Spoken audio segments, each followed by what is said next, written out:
A Room with a View by E.M. Forster. Chapter 5. Possibilities of a Pleasant Outing. It was a family saying that you never knew which way Charlotte Bartlett would turn. She was perfectly pleasant and sensible over Lucy's adventure, found the abridged account of it quite adequate, and paid suitable tribute to the courtesy of Mr. George Emerson. She and Miss Lavish had had an adventure also. They had been stopped at the Dazio coming back, and the young officials there, who seemed impudent and désouvre, had tried to search their reticules for provisions. It might have been most unpleasant. Fortunately, Miss Lavish was a match for anyone. For good or for evil, Lucy was left to face her problem alone. None of her friends had seen her, either in the piazza or, later on, by the embankment. Mr. Beebe, indeed, noticing her startled eyes at dinner-time, had again passed to himself the remark of, "Too much Beethoven." But he only supposed that she was ready for an adventure, not that she had encountered it. This solitude oppressed her. She was accustomed to have her thoughts confirmed by others or, at all events, contradicted. It was too dreadful not to know whether she was thinking right or wrong. At breakfast next morning she took decisive action. There were two plans between which she had to choose. Mr. Beebe was walking up to the Torre del Gallo with the Emersons and some American ladies. Would Miss Bartlett and Miss Honeychurch join the party? Charlotte declined for herself. She had been there in the rain the previous afternoon. But she thought it an admirable idea for Lucy, who hated shopping, changing money, fetching letters, and other irksome duties, all of which Miss Bartlett must accomplish this morning, and could easily accomplish alone. "No, Charlotte," cried the girl, with real warmth. "It's very kind of Mr. Beebe, but I am certainly coming with you. I had much rather." "Oh, very well, dear," said Miss Bartlett, with a faint flush of pleasure that called forth a deep flush of shame on the cheeks of Lucy. How abominably she behaved to Charlotte, now as always. But now she should alter. All morning she would be really nice to her. She slipped her arm into her cousin's, and they started off along the Lungarno. The river was a lion that morning in strength, voice, and colour. Miss Bartlett insisted on leaning over the parapet to look at it. She then made her usual remark, which was, "How I do wish Freddie and your mother could see this too." Lucy fidgeted. It was tiresome of Charlotte to have stopped exactly where she did. "Look, Lucia! Oh, you are watching for the Torre del Gallo party. I feared you would repent of your choice." Serious as the choice had been, Lucy did not repent. Yesterday had been a muddle, queer and odd, the kind of thing one could not write down easily on paper. But she had a feeling that Charlotte and her shopping were preferable to George Emerson and the summit of the Torre del Gallo. Since she could not unravel the tangle, she must take care not to re-enter it. She could protest sincerely against Miss Bartlett's insinuations. But though she had avoided the chief actor, the scenery unfortunately remained. Charlotte, with the complacency of fate, led her from the river to the Piazza Signoria. She could not have believed that stones, a loggia, a fountain, a palace tower, would have such significance. For a moment she understood the nature of ghosts. The exact site of the murder was occupied, not by a ghost, but by Miss Lavish, who had the morning newspaper in her hand. She hailed them briskly. The dreadful catastrophe of the previous day had given her an idea which she thought would work up into a book. "Oh, let me congratulate you," said Miss Bartlett. "After your despair of yesterday, what a fortunate thing!" "Aha, Miss Honeychurch! Come you here, I am in luck. Now you are to tell me absolutely everything that you saw from the beginning." Lucy poked at the ground with her parasol. "But perhaps you would rather not?" "I'm sorry. If you could manage without it, I think I would rather not." The elder ladies exchanged glances, not of disapproval.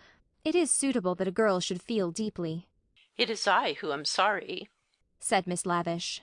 "Literary hacks are such shameless creatures. I believe there's no secret of the human heart into which we wouldn't pry." She marched cheerfully to the fountain and back, and did a few calculations in realism. Then she said that she had been in the piazza since 8 o'clock, collecting material.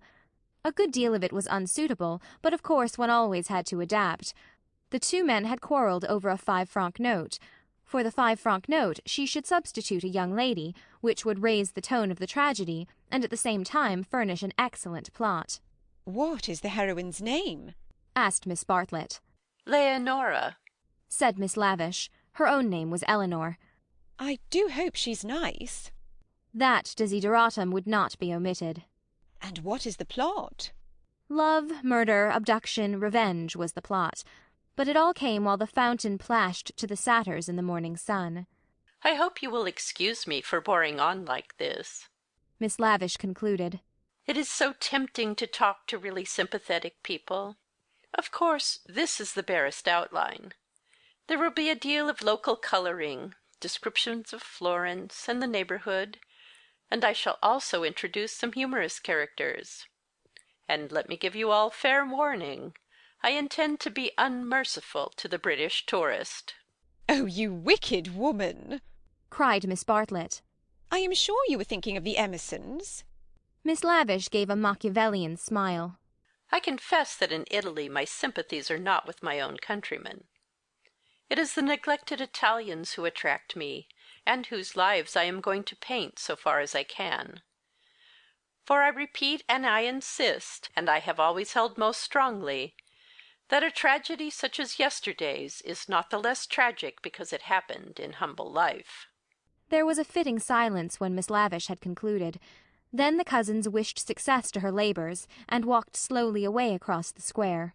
She is my idea of a really clever woman, said Miss Bartlett. That last remark struck me as so particularly true. It should be a most pathetic novel. Lucy assented. At present her great aim was not to get put into it. Her perceptions this morning were curiously keen, and she believed that Miss Lavish had her on trial for an ingenue. She is emancipated, but only in the very best sense of the word, continued Miss Bartlett slowly. None but the superficial would be shocked at her. We had a long talk yesterday. She believes in justice and truth and human interest. She told me also that she has a high opinion of the destiny of woman. Mr. Eager! Why, how nice! What a pleasant surprise! Ah, not for me, said the chaplain blandly. For I have been watching you and Miss Honeychurch for quite a little time. We were chatting to Miss Lavish. His brow contracted. So I saw. Were you indeed? Andate, via, sono occupato. The last remark was made to a vendor of panoramic photographs who was approaching with a courteous smile. I am about to venture a suggestion.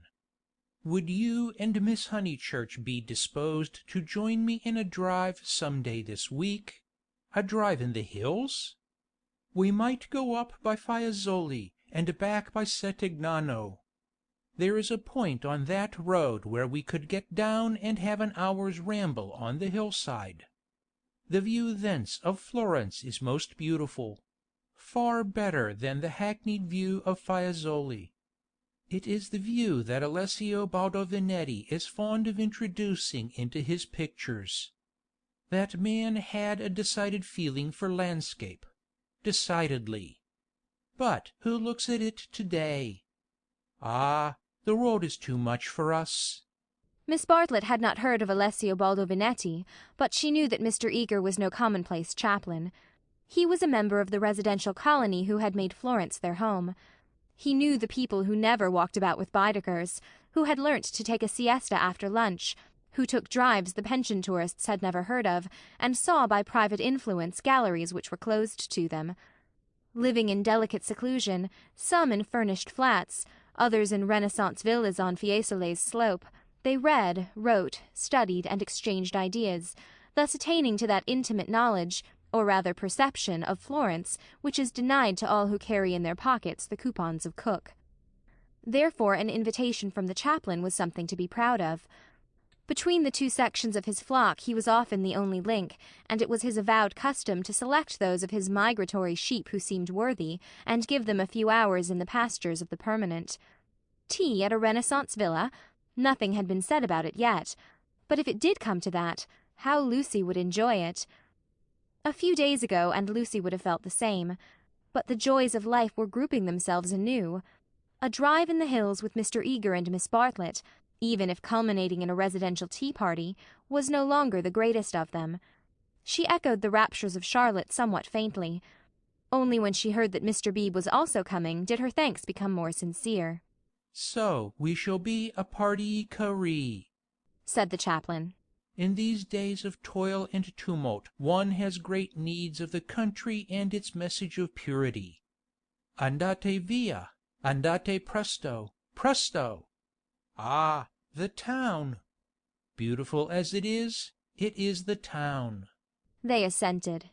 "This very square, so I'm told, witnessed yesterday the most sordid of tragedies. To one who loves the Florence of Dante and Savonarola there is something portentous in such desecration, portentous and humiliating." "Humiliating indeed," said Miss Bartlett. "Miss Honeychurch happened to be passing through as it happened. She can hardly bear to speak of it." She glanced at Lucy proudly. "And how came we to have you here?" asked the chaplain paternally. Miss Bartlett's recent liberalism oozed away at the question. "Do not blame her, please, Mr. Eager. The fault is mine. I left her unchaperoned." "So you are here alone, Miss Honeychurch?" His voice suggested sympathetic reproof, but at the same time indicated that a few harrowing details would not be unacceptable. His dark, handsome face drooped mournfully towards her to catch her reply. "Practically." "One of our pension acquaintances kindly brought her home," said Miss Bartlett, adroitly concealing the sex of the preserver. "For her also it must have been a terrible experience. I trust that neither of you was at all—that it was not in your immediate proximity?" Of the many things Lucy was noticing today, not the least remarkable was this: the ghoulish fashion in which respectable people will nibble after blood. George Emerson had kept the subject strangely pure. "He died by the fountain, I believe," was her reply. "And you and your friend?" "Were over at the loggia." "That must have saved you much. You have not, of course, seen the disgraceful illustrations which the gutter press? This man is a public nuisance. He knows that I am a resident perfectly well, and yet he goes on worrying me to buy his vulgar views." Surely the vendor of photographs was in league with Lucy, in the eternal league of Italy with youth. He had suddenly extended his book before Miss Bartlett and Mr. Eager, binding their hands together by a long glossy ribbon of churches, pictures, and views. "This is too much!" cried the chaplain, striking petulantly at one of Fra Angelico's angels. She tore. A shrill cry rose from the vendor.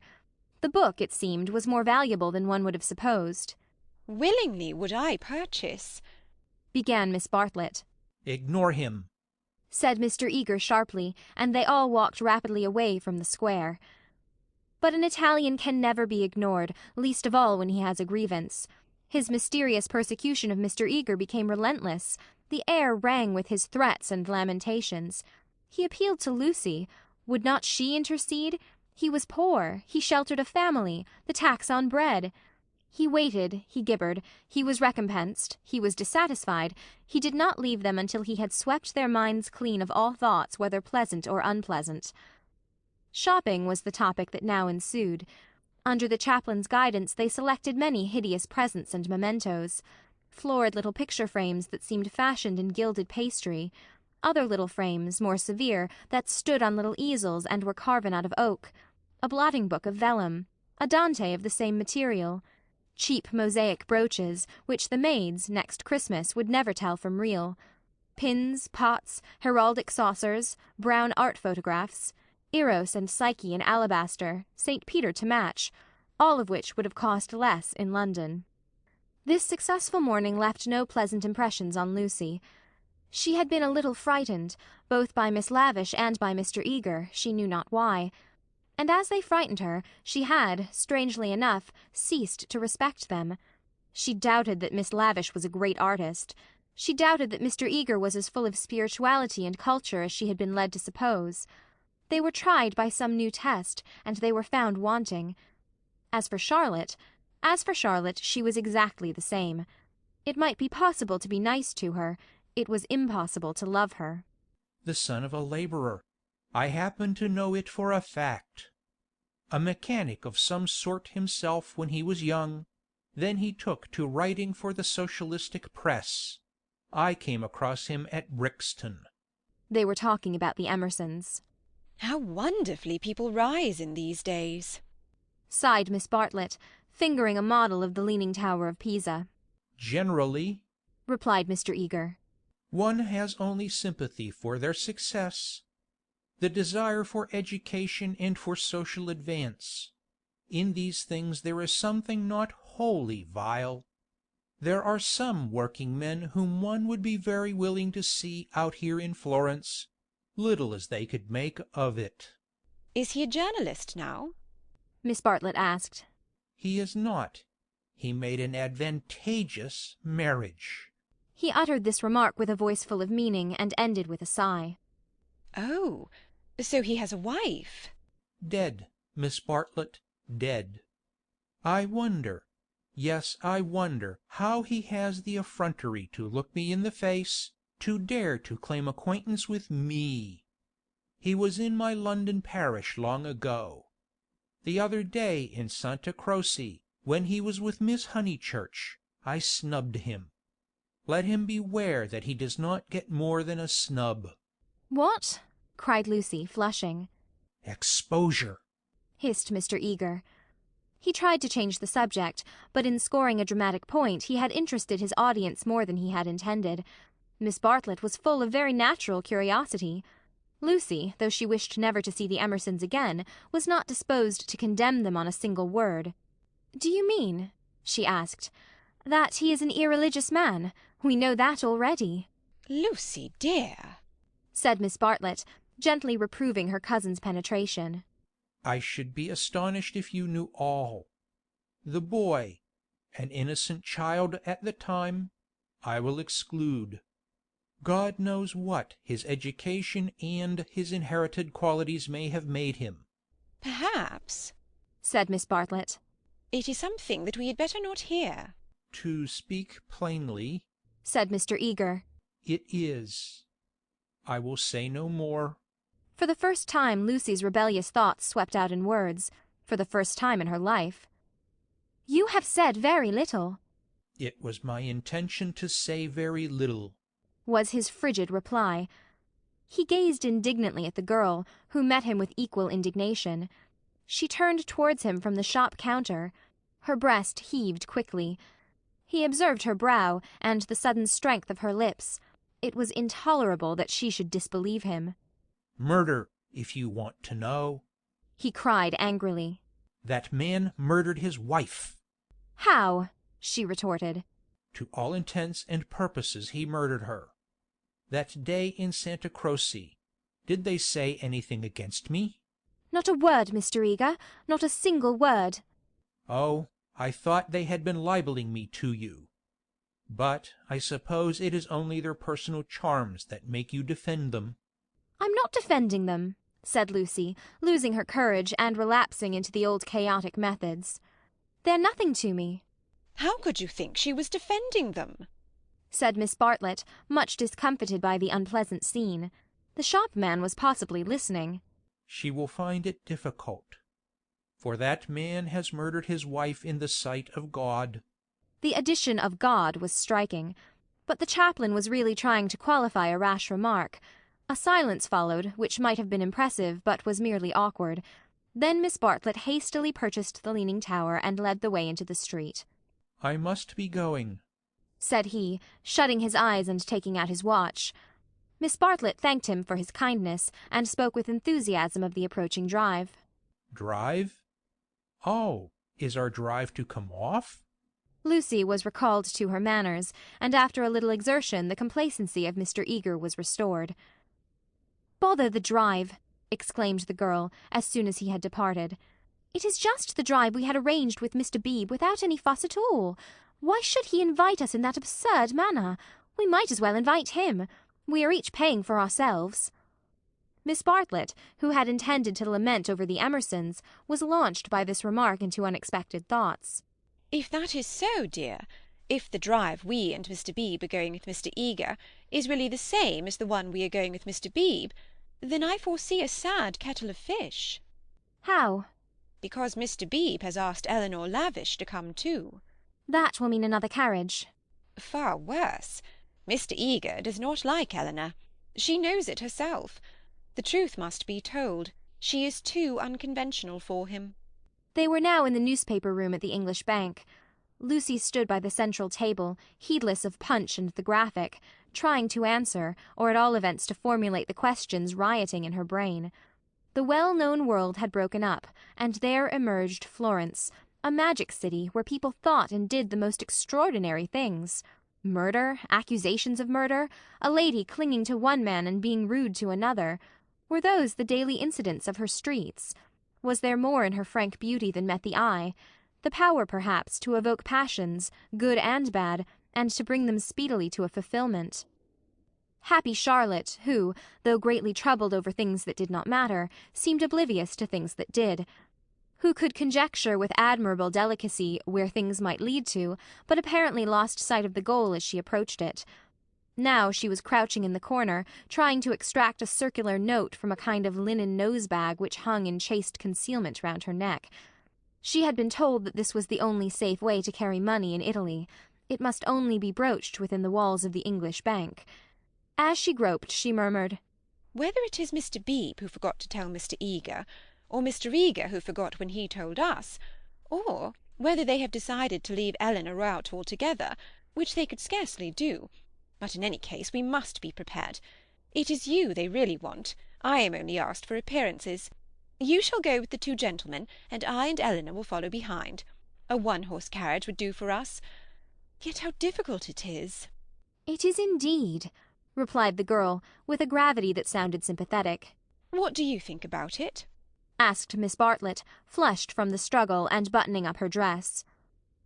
"I don't know what I think, nor what I want." "Oh, dear Lucy, I do hope Florence isn't boring you. Speak the word, and as you know, I would take you to the ends of the earth to-morrow." "Thank you, Charlotte," said Lucy, and pondered over the offer. There were letters for her at the bureau, one from her brother, full of athletics and biology, one from her mother, delightful as only her mother's letters could be. She had read in it of the crocuses which had been bought for yellow and were coming up puce, of the new parlour-maid who had watered the ferns with essence of lemonade, of the semi-detached cottages which were ruining Summer Street and breaking the heart of Sir Harry Otway. She recalled the free, pleasant life of her home, where she was allowed to do everything, and where nothing ever happened to her. The road up through the pine woods, the clean drawing-room, the view over the Sussex wold, all hung before her bright and distinct, but pathetic as the pictures in a gallery to which, after much experience, a traveller returns. "And the news?" asked Miss Bartlett. "Mrs. Vyse and her son have gone to Rome," said Lucy, giving the news that interested her least. "Do you know the Vyses?" "Oh, not that way back. We can never have too much of the dear Piazza Signoria." "They're nice people, the Vyses. So clever. My idea of what's really clever. Don't you long to be in Rome?" "I die for it." "The Piazza Signoria is too stony to be brilliant. It has no grass, no flowers, no frescoes, no glittering walls of marble or comforting patches of ruddy brick. By an odd chance, unless we believe in a presiding genius of places, the statues that relieve its severity suggest, not the innocence of childhood, nor the glorious bewilderment of youth, but the conscious achievements of maturity. Perseus and Judith, Hercules and Thusnelda, they have done or suffered something, and though they are immortal, immortality has come to them after experience, not before. Here, not only in the solitude of nature, might a hero meet a goddess, or a heroine a god." "Charlotte," cried the girl suddenly, "here's an idea. What if we popped off to Rome tomorrow, straight to the Vyses' hotel? For I do know what I want. I'm sick of Florence. No, you said you'd go to the ends of the earth. Do, do." Miss Bartlett, with equal vivacity, replied, "Oh, you droll person! Pray, what would become of your drive in the hills?"